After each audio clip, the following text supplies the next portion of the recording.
Good morning to all of you. Class 6th, subject Social Science, Chapter 9, The Making of the National Movements 1817 1947. Dear students, आप अपने book का page number 116 निकालेंगे। वहाँ से आज हम पढ़ेंगे राल्ट सत्याग्रह के बारे में। In 1919, Gandhiji gave a call for a satyagraha against the Ralt Act that the British had just passed. 1919 में गांधी जी ने अंग्रेज़ों द्वारा हाल ही में पारित किए गए राल्ट कानून के खिलाफ सत्याग्रह का आह्वान किया। The act curbed fundamental rights such as the freedom of expression and strengthened policy powers. Mahatma Gandhi, Muhammad Ali Jinnah and others felt that the government had no right to restrict people's basic freedoms. तो ये कानून अभिव्यक्ति की स्वतंत्रता जैसे मूलभूत अधिकारों पर अंकुश लगाने और पुलिस को और ज़्यादा अधिकार देने के लिए लागू किया गया था।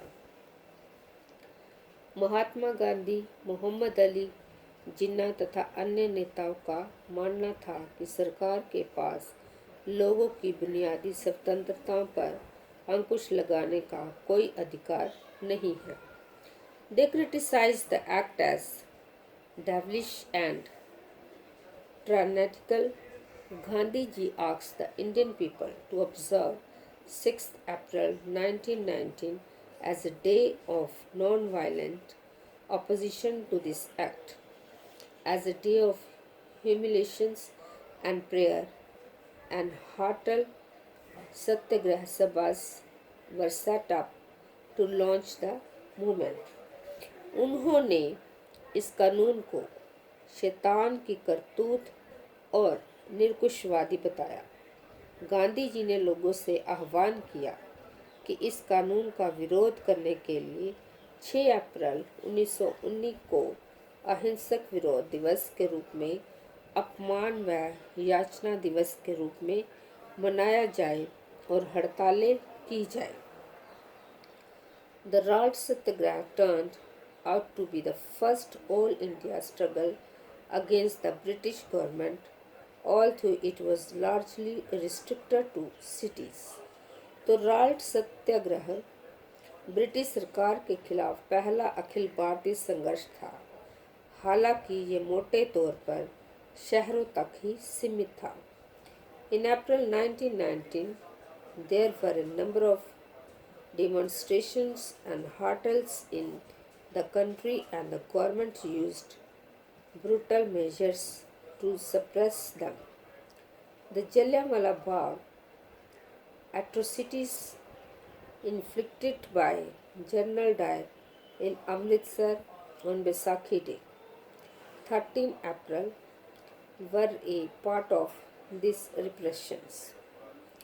On learning about the Massaris, Rabindranath Tagore expressed the pain and anger of the country by renouncing his knighthood. तो हालांकि ये मोटे तौर पर शहरों तक ही सीमित था, अप्रैल 1919 में पूरे देश में जगह जगह जुलूस निकाले गए और हड़तालों का आयोजन किया गया।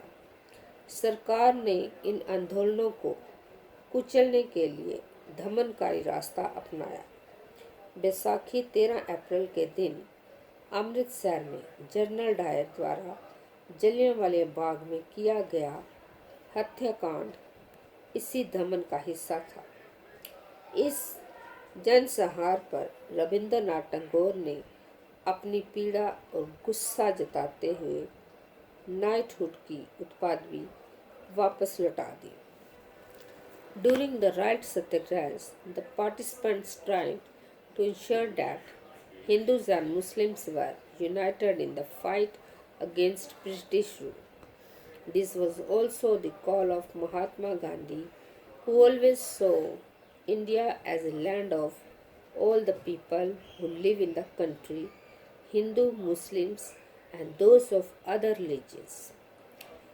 He was keen that Hindus and Muslims support each other in any just cause. तो राइट सत्याग्रह ब्रिटिश सरकार के खिलाफ पहला अखिल भारतीय संघर्ष था। हालांकि ये मोटे तौर पर शहरों तक ही सीमित था। अप्रैल 1919 में पूरे देश में जगह जगह जुलूस निकाले गए और हड़तालों का आयोजन किया गया। सरकार ने इन आंदोलनों को कुचलने के लिए दमनकारी रास्ता अपनाया। बैसाखी 13 अप्रैल के दिन अमृतसर में जनरल डायर द्वारा जलियांवाला बाग में किया गया हथकंडा इसी दमन का हिस्सा हुआ था। अब रायल सत्याग्रह के दौरान लोगों ने ब्रिटिश शासन के खिलाफ हिंदुओं और मुसलमानों के बीच गहरी एकता बनाए रखने के लिए प्रयास किए। महात्मा गांधी भी चाहते थे, उनकी राय में भारत यहाँ रहने वाले सभी लोगों यानी सभी हिंदुओं, मुसलमानों और अन्य धर्मों के लोगों का देश है। उनकी गहरी आकांक्षा थी कि हिंदू और मुसलमान किसी भी न्यायपूर्ण उद्देश्य के लिए एक दूसरे का समर्थन करें। डियर स्टूडेंट्स, अब ब्लैक बोर्ड पर होमवर्क लिखा है, आप इसे कॉपी पे लिखना और याद करना। तो आपका होमवर्क है, what does Punjab wrongs refer to? It refers to Jallianwala Bagh Maswara that occurs on 13 April 1919 in Amritsar on Baisakhi Day. Thank you and have a nice day.